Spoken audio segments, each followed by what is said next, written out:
0500 hours, November 7th, 1943. Lieutenant Commander James Holloway stands on the hangar deck of USS Essex, CV-9, watching fuel hoses snake across the steel plating like industrial pythons. The ship rocks gently at anchor in Pearl Harbor, 21 degrees, 22 minutes north, 157 degrees, 56 minutes west. Around him, fuel kingpins regulate the flow of Navy special bunker oil into compartments that his old carrier engineering manuals insist cannot possibly exist in these quantities. Each gauge reads higher than doctrine allows. Tank number 7, 420 tons. Tank number 12, 380 tons. Tank number 19, 440 tons.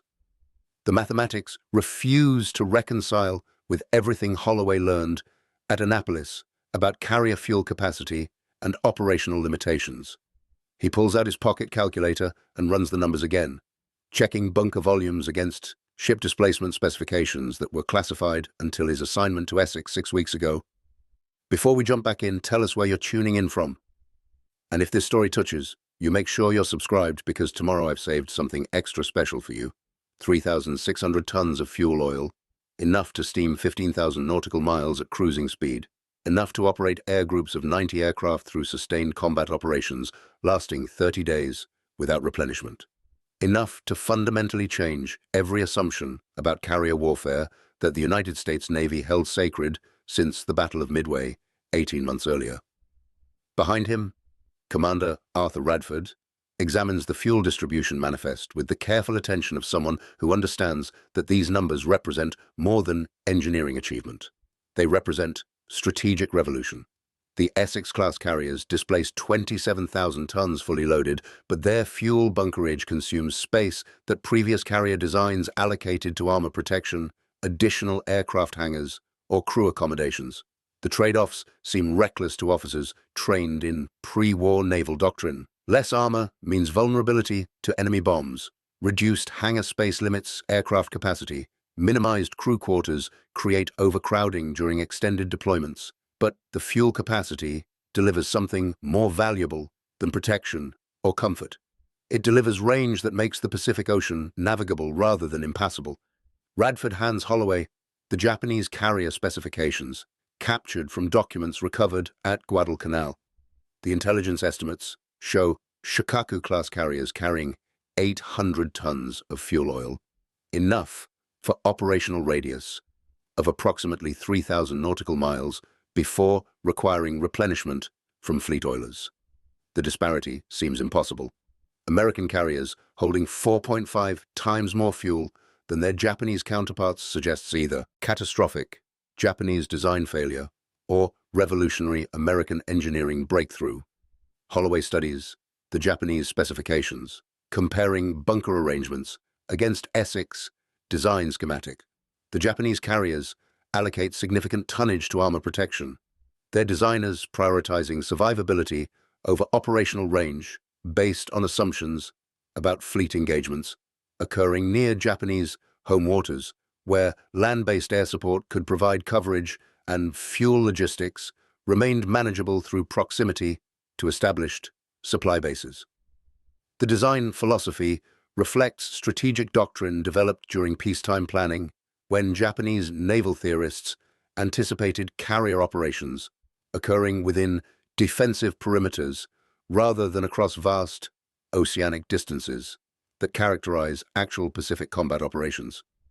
American designers took different gambles. They sacrificed armor for fuel capacity, accepted increased vulnerability to enemy action in exchange for operational radius that allows carrier task forces to strike targets anywhere in the Pacific without depending on vulnerable oiler convoys or advanced base facilities that require amphibious assault operations to establish. The strategic mathematics favor offense over defense. A carrier that can steam 8,000 miles into enemy waters and return without refueling possesses offensive capability that renders defensive armor increasingly irrelevant. The best protection comes from striking enemy forces before they can launch their own attacks, a doctrine that requires fuel capacity sufficient to maintain continuous operations deep in hostile waters. At 0700 hours, Captain John Crommelin briefs his air group commanders in Essex's ready room. The operational orders for the upcoming Gilbert Islands campaign specify continuous air operations against Japanese positions on Tarawa and Makin, with carrier task forces maintaining station 500 miles offshore for 12 consecutive days, while providing close air support for marine amphibious assault operations. The mission profile requires fuel consumption that would leave conventionally designed carriers desperately seeking oiler rendezvous within 4 days of reaching operational stations.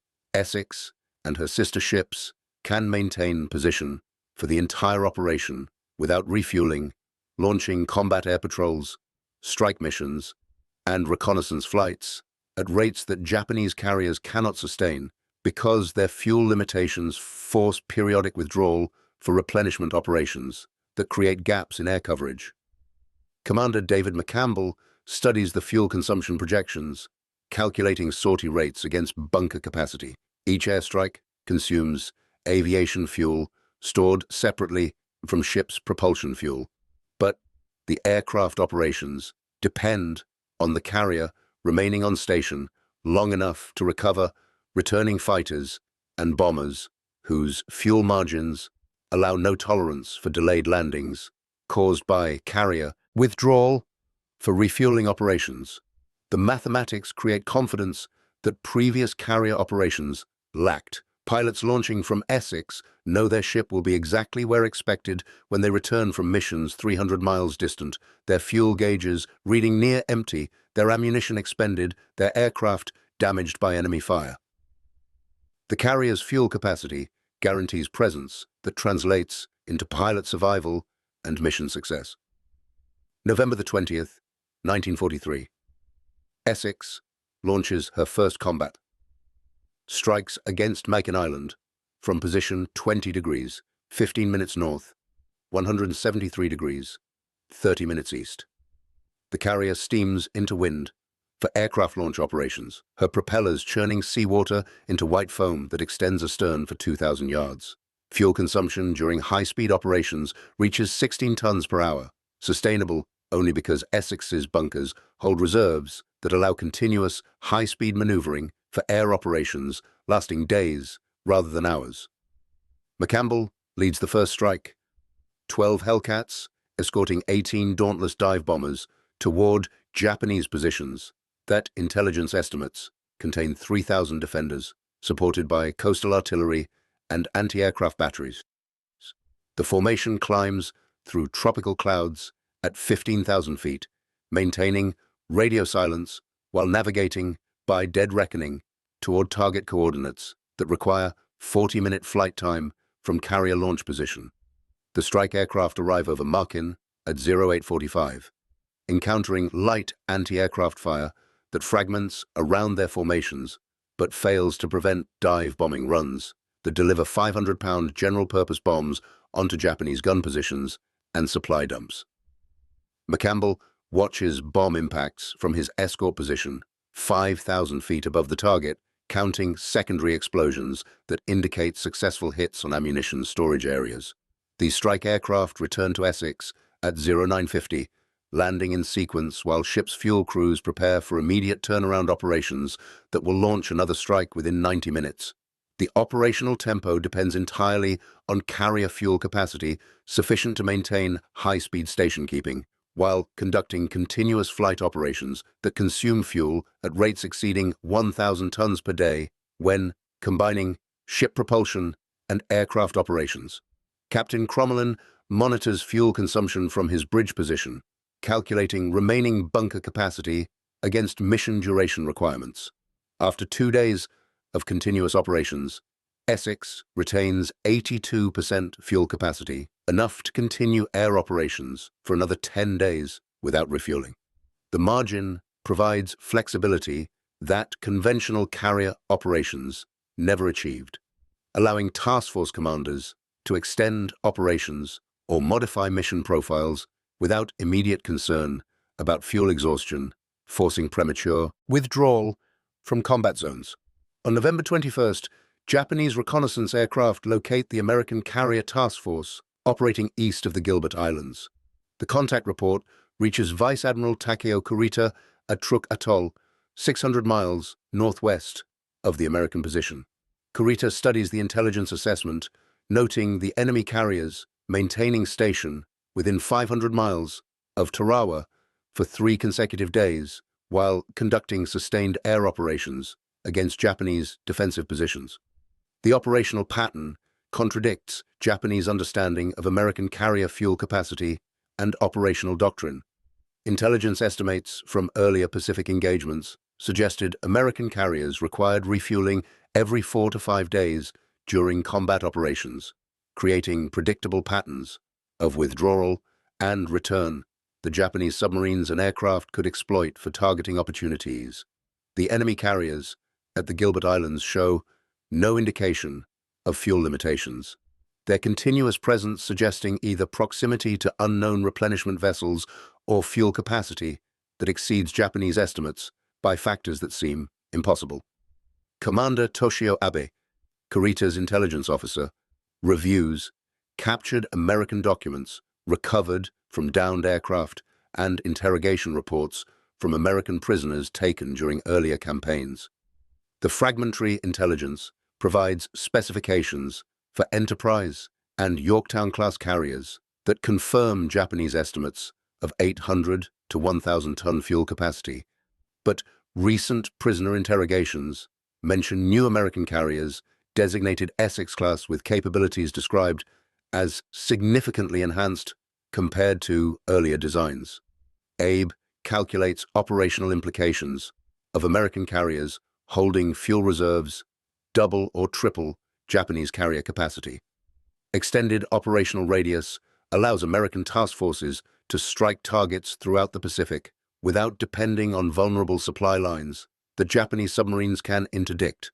Sustained combat operations without refueling enable continuous air coverage over amphibious assault operations, denying Japanese defenders the respite that occurs when carrier aircraft withdraw for their ships to refuel.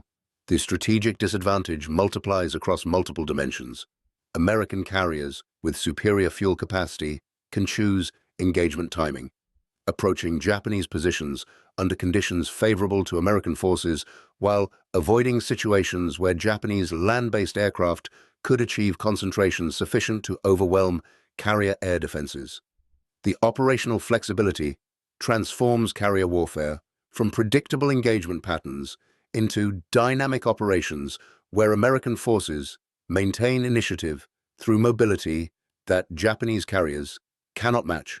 Kurita drafts his assessment for transmission to Combined Fleet Headquarters, his report acknowledging that American carrier operations at the Gilbert Islands demonstrate capabilities beyond previous Japanese intelligence estimates. The enemy's ability to maintain continuous operations without apparent refueling suggests either revolutionary bunker capacity or extremely efficient fuel consumption that allows extended missions from conventional fuel loads.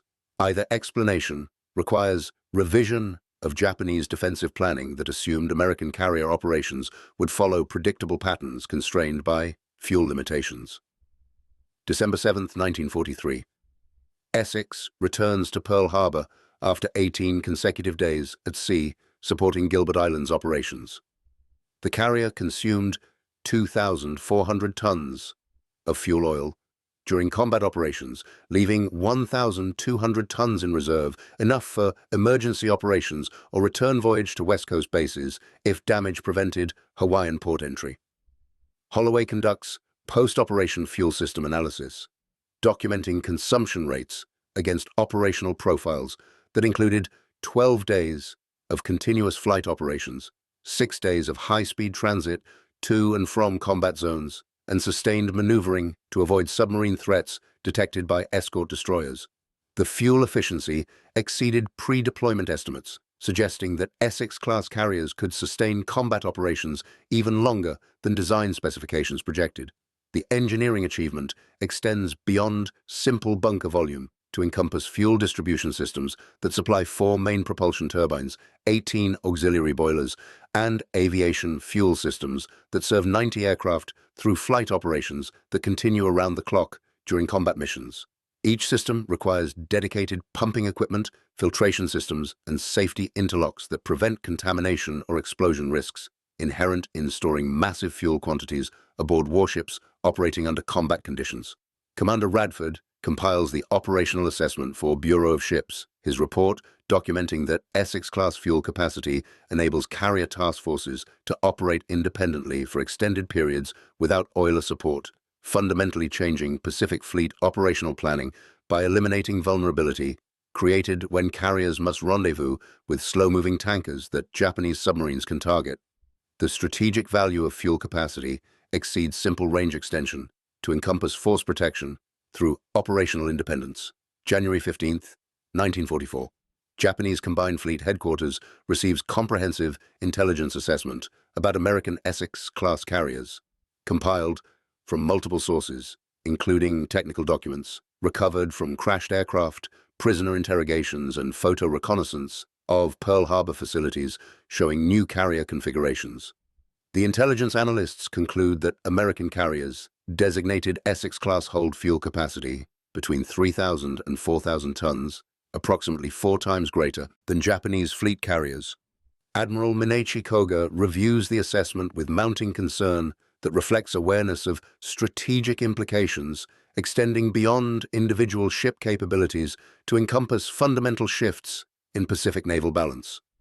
American carriers with quadruple Japanese fuel capacity can operate with freedom of maneuver that Japanese forces cannot counter through conventional defensive measures. The enemy can appear anywhere in the Pacific, conduct sustained operations against Japanese positions, and withdraw before Japanese forces can concentrate sufficient strength to engage under favorable conditions. Telling and preparing this story took us a lot of time, so if you are enjoying it, subscribe to our channel. It means a lot to us. Now, back to the story.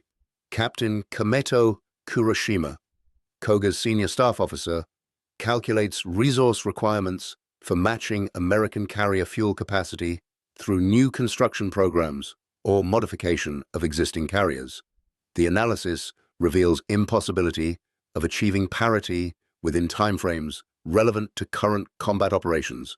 Japanese shipyards lack capacity for constructing new fleet carriers on scales matching American production rates, while modification of existing carriers to increase fuel capacity would require dry dock time that removes ships from operational service during critical periods when Japanese defensive perimeter contracts under American offensive operations. Alternative approaches receive consideration. Increasing fleet oiler capacity could support Japanese carriers during extended operations, but oiler construction competes with demand for merchant shipping needed to transport resources from occupied territories to Japanese home islands. Establishing additional forward base facilities throughout Pacific Islands could reduce carrier fuel requirements by providing regional refueling points, but such facilities require garrison forces and supply logistics that Japanese forces cannot sustain, given American submarine campaign against merchant shipping and American air attacks against island installations.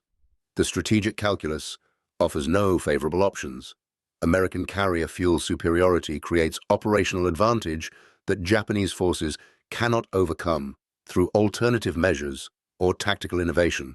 The enemy possesses fundamental capability advantage that translates into strategic dominance across Pacific theater.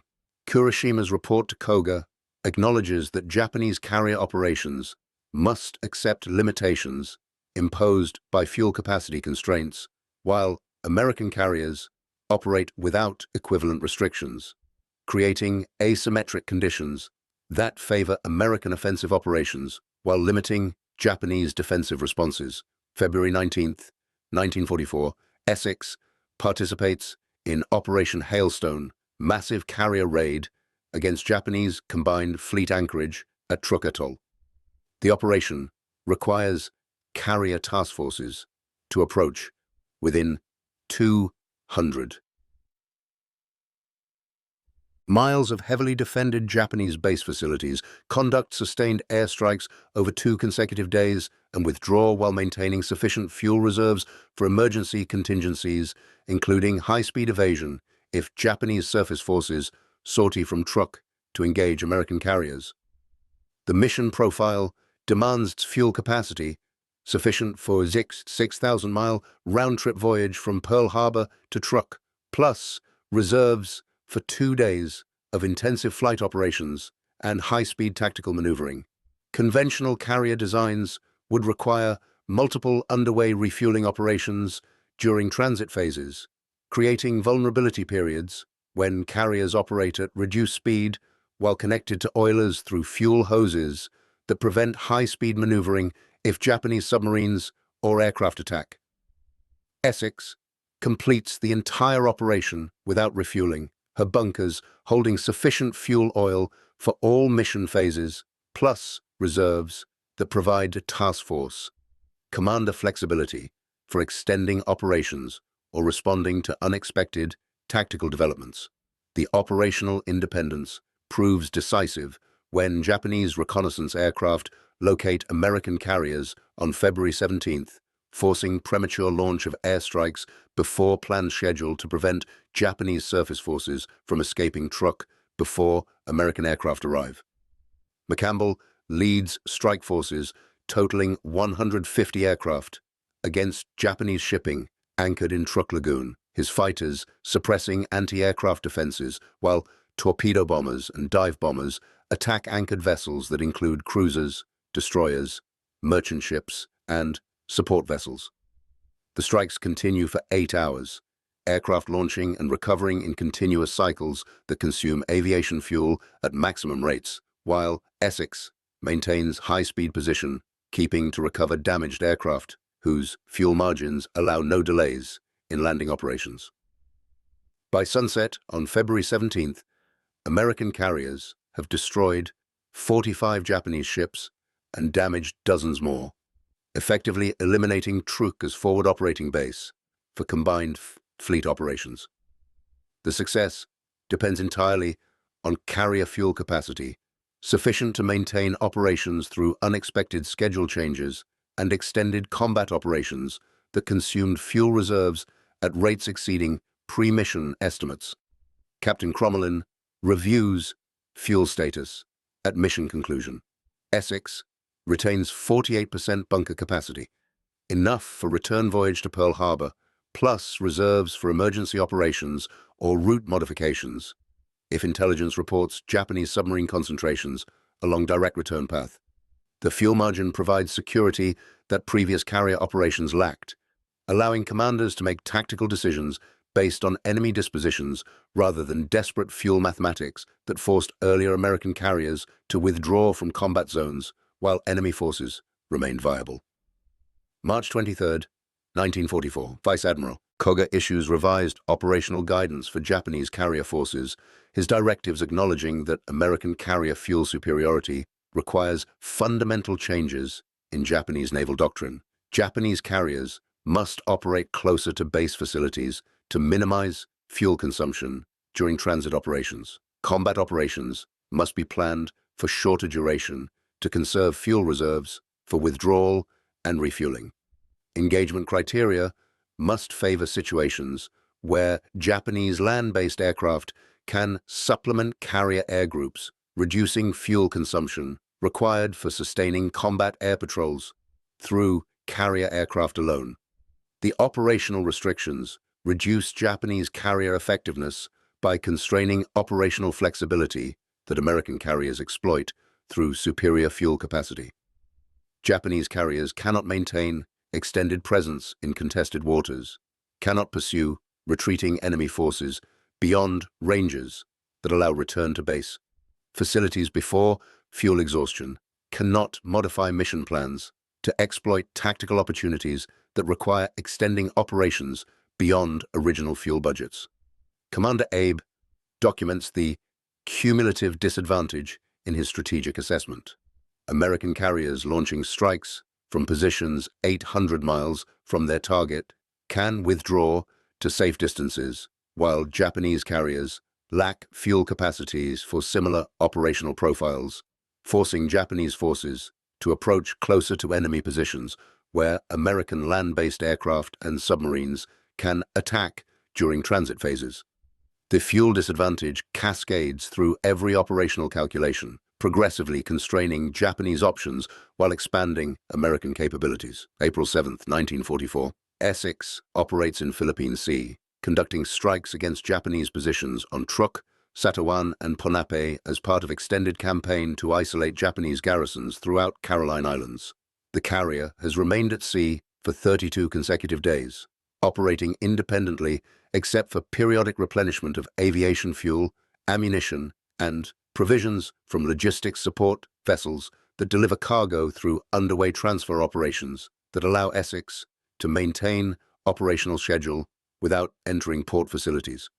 The extended deployment demonstrates Essex-class capabilities that render traditional port-centric logistics obsolete for carrier operations. The ship's fuel capacity allows sustained operations, while logistics support vessels bring ammunition and supplies to the carrier rather than requiring carrier to return to base facilities for replenishment. The operational model enables continuous combat presence the Japanese forces cannot achieve because their carriers lack fuel capacity for extended independent operations. Holloway calculates that Essex could theoretically remain at sea for 60 days before requiring port facilities for maintenance work unrelated to fuel capacity. The ship's bunkers hold enough fuel oil for sustained operations well beyond timeframes where crew fatigue, equipment maintenance, or ammunition exhaustion would force return to port. The bottleneck shifts from fuel capacity to human endurance and mechanical reliability, problems that American logistics support networks can address through personnel rotations and spare parts delivery, while carriers remain on station. Japanese intelligence analysts monitoring American carrier operations document the extended deployment patterns, their reports to Combined Fleet Headquarters acknowledging that American carriers operate with independence that suggests fuel capacity far exceeding Japanese estimates. The enemy ships remain on station for weeks rather than days, conducting sustained operations that Japanese carriers could not duplicate without frequent refueling that creates vulnerability periods when ships operate at reduced capability while replenishing from oilers. June 19, 1944, Essex participates in Battle of Philippine Sea, largest carrier engagement in Pacific War. American task forces, comprising 15 carriers, launch strikes against Japanese carrier forces attempting to disrupt American amphibious landings at Saipan.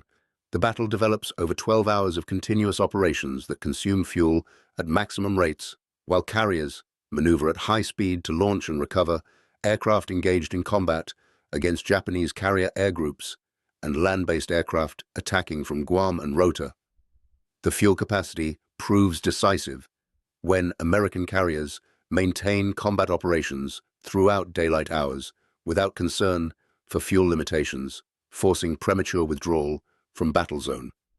Essex launches 6 separate strike missions, totaling 90 aircraft sorties while maintaining combat air patrol of 30 fighters continuously overhead to defend against Japanese air attacks. The operational tempo exceeds anything achievable by Japanese carriers, whose fuel constraints limited them to fewer launches and smaller air groups during sustained engagements. McCampbell shoots down 7 Japanese aircraft during the battle, his success enabled by fuel capacity, allowing extended combat air patrol missions that previous carrier operations could not sustain. The Hellcat fighters remain airborne for over 3 hours, their presence over American task forces creating defensive barrier that Japanese strike aircraft cannot penetrate effectively because American fighters maintain continuous coverage rather than periodic patrols that create gaps in defensive coverage. By evening, American carriers have destroyed over 400 Japanese aircraft while losing fewer than 30 American planes. victory margin enabled by operational tempo that superior fuel capacity makes possible. Essex recovers aircraft after sunset, conducting night landing operations that require steaming into wind at high speed for extended periods, operations that consume fuel at premium rates but remain sustainable. Because Essex's bunkers hold reserves sufficient for such contingencies, Captain Crommelin reviews battle performance with satisfaction that extends beyond tactical victory to encompass validation of design choices that prioritized fuel capacity over other considerations. The carrier's ability to maintain maximum effort throughout extended engagement proved more valuable than additional armor protection or expanded aircraft capacity. The fuel capacity delivered operational flexibility that translated into combat effectiveness, exceeding conventional engineering trade-off calculations. Japanese Combined Fleet Assessment of Philippine Sea Battle acknowledges catastrophic defeat, resulting partly from American carrier fuel superiority that enabled sustained operations Japanese carriers could not match. Vice Admiral Jisaburo Ozawa's after-action report describes American carriers maintaining position and operational tempo throughout daylight hours, while Japanese carriers struggled with fuel constraints that limited launch cycles and forced conservative fuel management that reduced combat effectiveness. The battle demonstrates conclusively that American carrier fuel capacity provides strategic advantage that Japanese forces cannot overcome through superior pilot training, better aircraft design, or more aggressive tactics. The fundamental engineering capability difference decides engagement outcome before tactical factors become relevant. American carriers can remain in battle longer, launch more strikes, maintain better defensive coverage, and retain operational reserves that Japanese carriers exhaust during early battle phases. Admiral Suemu Toyoda, who replaced Koga as Combined Fleet Commander after Koga's death in March, reviews comprehensive analysis of American carrier capabilities compiled from Philippine sea battle observations and accumulated intelligence from previous engagements. The assessment concludes that American Essex-class carriers possess approximately 3,600 tons fuel capacity based on operational duration analysis, technical document review, and comparative assessment against known Japanese carrier specifications. The fuel capacity disparity, 4.5 to 1 advantage favoring American carriers, creates operational advantage that Japanese forces cannot counter through available means.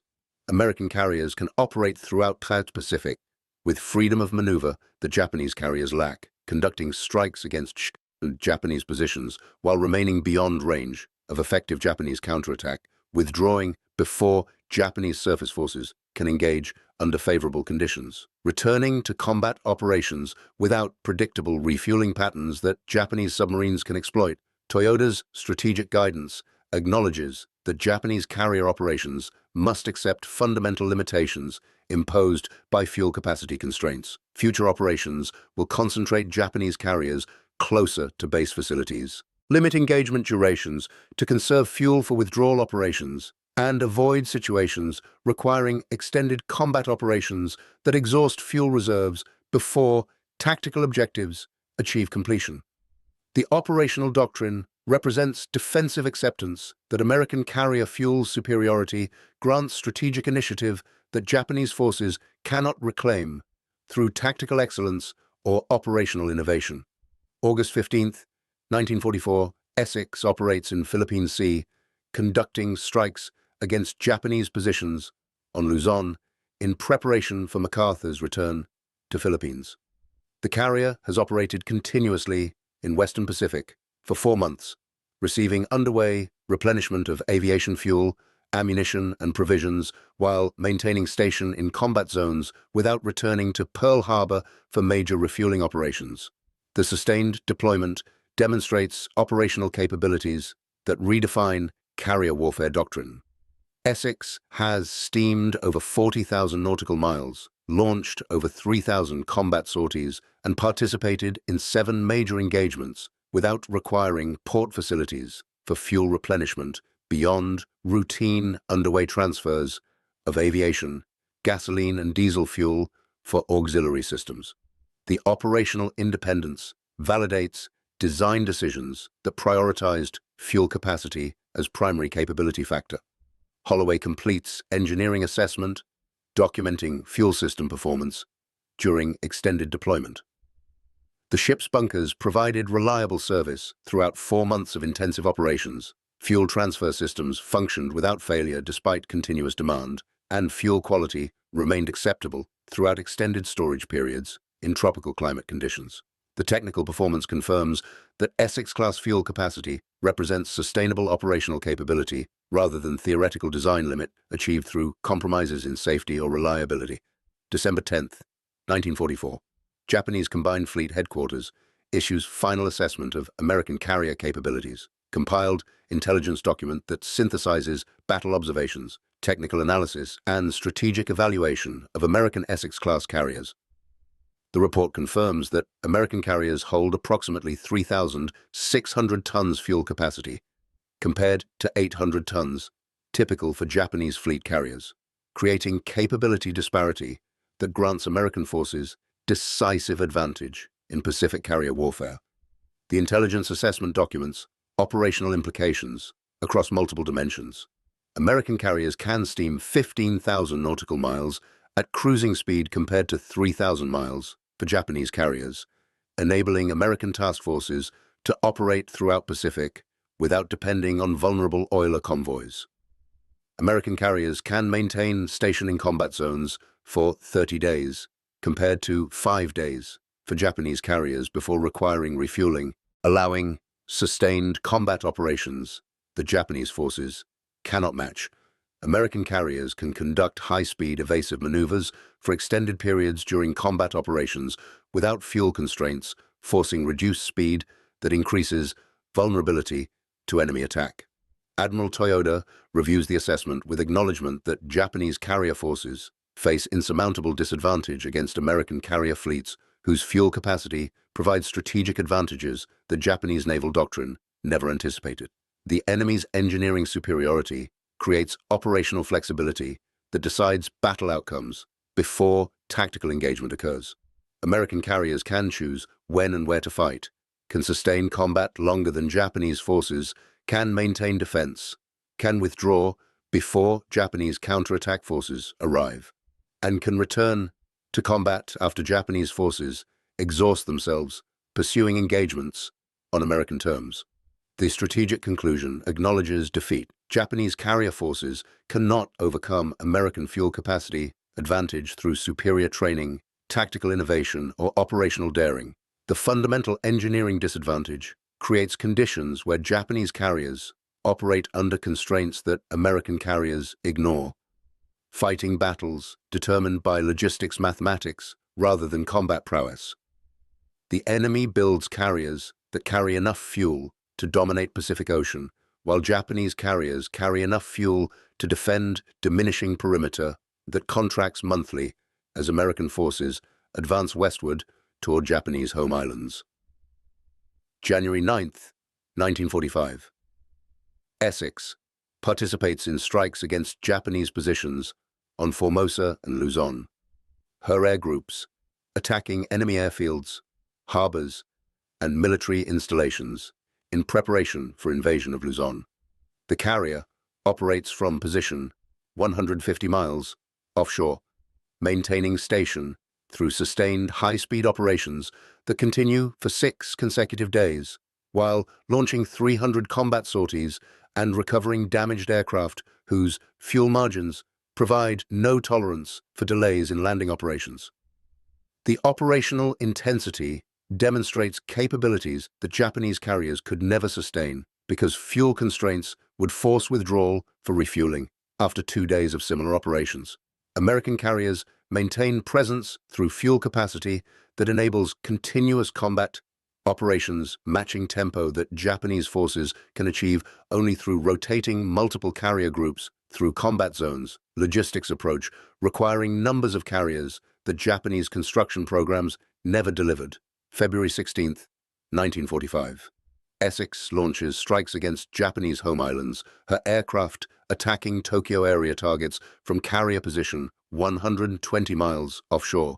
The mission represents culmination of Pacific carrier campaign that began at Pearl Harbor 39 months earlier.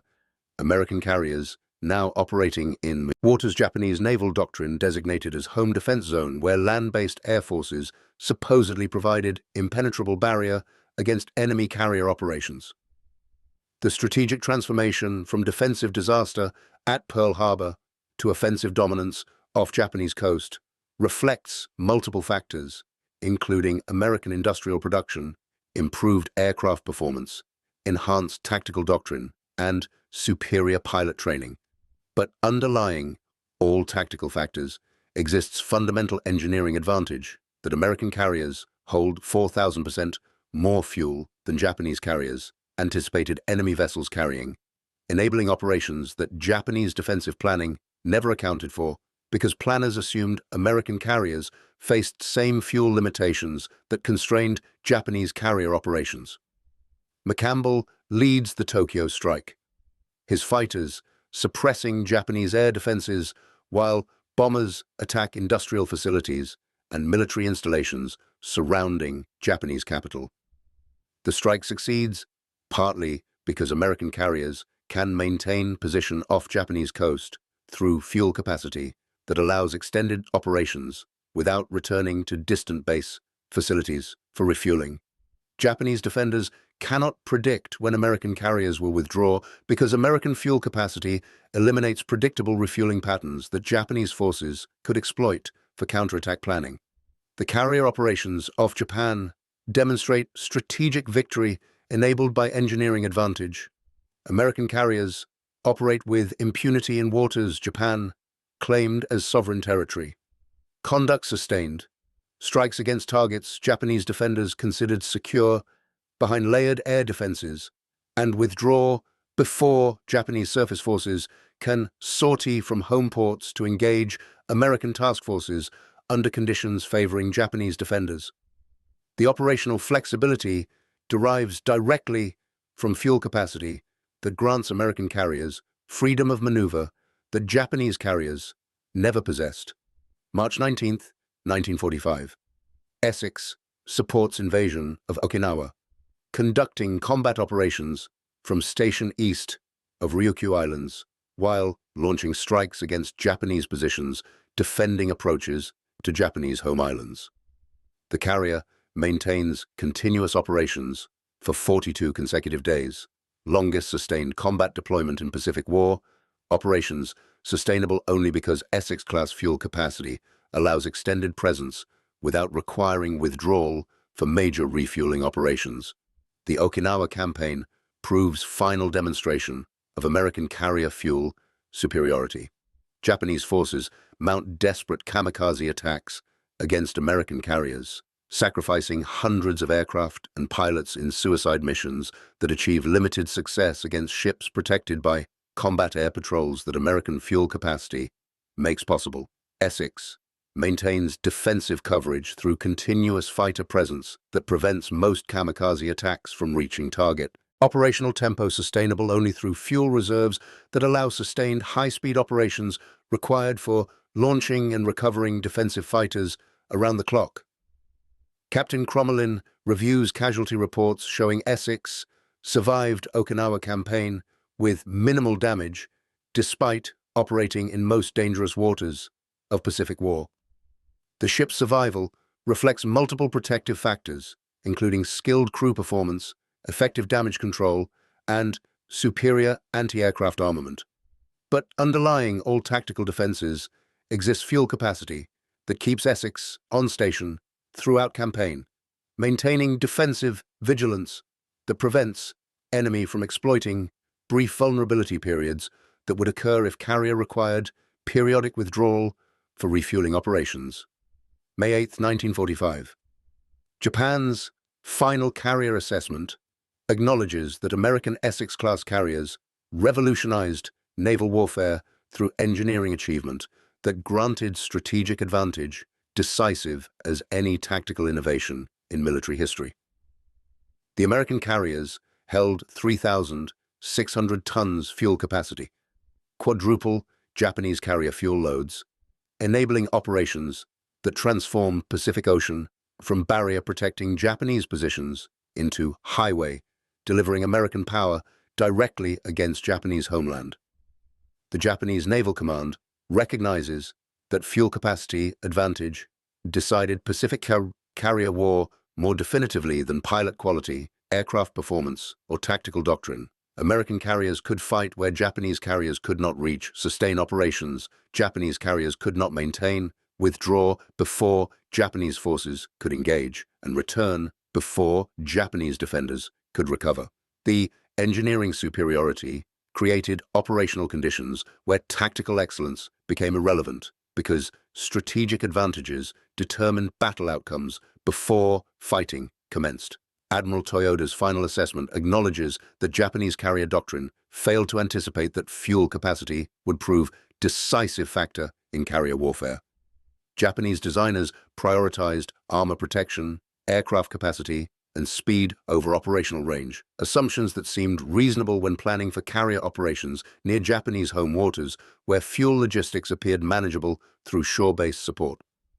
American designers made opposite choices, accepting reduced protection and increased vulnerability in exchange for fuel capacity that enabled independent operations across distances that rendered shore-based support irrelevant. The strategic gamble proved correct. American carriers with minimal armor survived Pacific War better than Japanese carriers with heavy protection because American fuel capacity enabled operational flexibility that prevented enemy from achieving favorable engagement conditions. The ability to choose when and where to fight proved more valuable than ability to survive enemy attack because superior fuel capacity allowed American carriers to avoid unfavorable situations while exploiting opportunities where American advantages maximized combat effectiveness. August 15, 1945. Japan surrenders, ending Pacific War that demonstrated decisive advantage provided by American carrier fuel capacity. Essex returns to Pearl Harbor after sustained operations that consumed 280,000 tons of fuel oil over 20 months of combat operations. Fuel expenditure sustainable only because ships' bunkers held reserves that allowed continuous operations matching tempo Japanese carriers could never achieve. Holloway compiles final engineering assessment documenting that Essex-class fuel capacity represented revolutionary capability that changed naval warfare fundamentals. The 3,600-ton bunker capacity, 4.5 times greater than Japanese carrier fuel loads, granted American forces strategic advantages that decided Pacific War as decisively as any weapons system, tactical innovation, or industrial production achievement. The engineering victory proved complete. American carriers could operate anywhere in Pacific Ocean with freedom of maneuver that Japanese forces could not constrain through conventional defensive measures. The fuel capacity enabled sustained operations that Japanese carriers could not match, creating conditions where American forces maintained initiative throughout the Pacific campaign, while Japanese forces responded reactively to American operations whose timing and location American fuel capacity determined. The lessons extended beyond Pacific War to influence post-war carrier design doctrine worldwide. Fuel capacity emerged as primary factor in carrier operational effectiveness, capability that determines strategic reach more decisively than aircraft capacity, armor protection, or weapons systems. The Essex-class carriers proved that engineering choices, prioritizing operational range over defensive capability, created vessels whose strategic value exceeded conventionally designed carriers regardless of tactical performance differences. The coral waters off Okinawa witnessed the culmination of carrier warfare evolution that began with experimental operations during early Pacific War and concluded with American carriers operating off Japanese coast through fuel capacity that rendered distance irrelevant and transformed ocean barriers into highways for projecting American power. The engineering achievement validated design philosophy that accepted vulnerability in exchange for reach, chose operational independence over defensive protection, and prioritized strategic flexibility over tactical resilience. American carriers held enough fuel to dominate the Pacific Ocean, while Japanese carriers held enough fuel to defend positions that contracted monthly until defense became impossible. The mathematics decided everything. 3,600 tons versus 800 tons. 15,000 miles versus 3,000 miles. 30 days versus 5 days. These were not just logistical figures. They were statements of fate. They were the arithmetic of strategy, the algebra of victory. In wars fought over vast oceans, distance is as lethal as any torpedo. And the Navy that can move farther, stay longer, and operate continuously without resupply wields a weapon more powerful than any cannon. Endurance. American naval architects understood this better than anyone. They designed carriers not merely as floating airfields, but as self-contained operational platforms, sustained, independent, and capable of projecting force across entire oceans. U.S. carriers contained massive fuel reserves, not just for the ships themselves, but for their aircraft, enabling days of continuous sorties without the crippling need to refuel. Japanese carriers, by contrast, were constrained by design and doctrine, built for quick strikes followed by quick withdrawals. They lacked the endurance to operate deep in enemy waters for extended periods. They could deliver brilliant tactical blows, but they could not sustain operations. They could venture out, but not stay. They could attack, but not persist. American carriers became engines of relentless pressure. They didn't just arrive, they remained. They lingered off Japanese-held islands for weeks, launching wave after wave of aircraft, supporting invasions, bombarding airfields, and erasing Japanese defensive capabilities. Japanese carriers, with their limited fuel stores, could rarely stay more than a few days without withdrawing to refuel, a retreat that became increasingly dangerous as American submarines and aircraft strangled Japanese supply routes. 3,600 tons versus 800 tons. That gap wasn't merely 4 times greater. It was strategically infinite. It allowed American carriers to bypass traditional limits of naval warfare. It meant they could cross the Pacific Ocean and still possess enough fuel to fight, maneuver, and return. Japanese carriers had to choose, either travel across the ocean or fight, not both. In a war where every battle occurred on the far side of thousands of miles of open water, that limitation was fatal. 15,000 miles versus 3,000 miles. American carriers had ranges long enough to cross the Pacific twice over. Japanese carriers could barely cross it once. But the war wasn't fought across the Pacific just once. It was fought across it again and again, from Pearl Harbor to Midway, from the Solomons to the Marianas, from the Philippines to Okinawa, and finally to the shores of Japan itself. Each campaign stretched distance like a tightening rope, strangling the Japanese Navy while the Americans, with their floating oil fields, cruised onward. 30 days versus 5 days. American carriers could remain on station, combat-ready, launching aircraft, sustaining operations, for a month before needing to refuel. Japanese carriers, even when escorted by tanker support, could maintain effectiveness for less than a week. Each time they withdrew for resupply, the Americans advanced. Each time they retreated, their defensive ring shrank.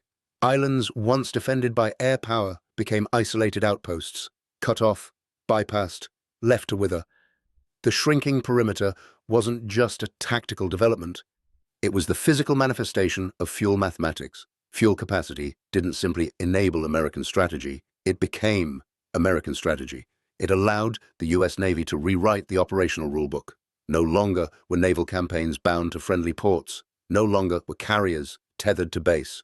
They became mobile strike platforms, sustained by their own internal reserves, supported by an industrial supply train that followed them across the sea like a shadow. Japanese admirals saw it happening, but could do nothing to stop it. Their ships could fight American carriers, but only briefly. They could not fight them continuously. They could not outlast them.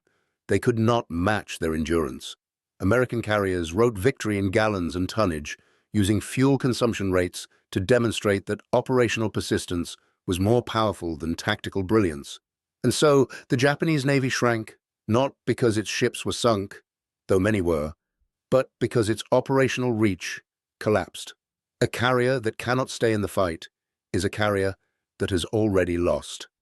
Battleship admirals in Tokyo clung to their doctrines, believing that superior skill and concentrated force could compensate for logistical inferiority. They were wrong. Strategy lives in the fuel bunkers, not in the conference rooms. The Pacific War ended not just with bombs dropping, but with carriers cruising casually along Japan's coastal waters, striking at will, replenished at sea by fleets of oilers and supply ships, an industrial tide that neither Japan nor any other Axis power could ever match. American carriers didn't just win battles, they occupied the ocean. They didn't just overpower the Japanese fleet, they outlasted it. Victory came not only from airplanes and admirals, but from engineers and shipbuilders who understood that endurance wins wars. The Pacific was vast, but American fuel capacity made it small. Japan's defenses were strong, but American endurance made them temporary. From Pearl Harbor to Tokyo Bay, American carriers navigated the 1,000-mile calculus of victory, 1 gallon at a time. Up next, we have 2 more incredible stories that are waiting for you. Just click the image you want to watch and it will take you there. If you enjoyed this video, make sure to subscribe. It would mean a lot.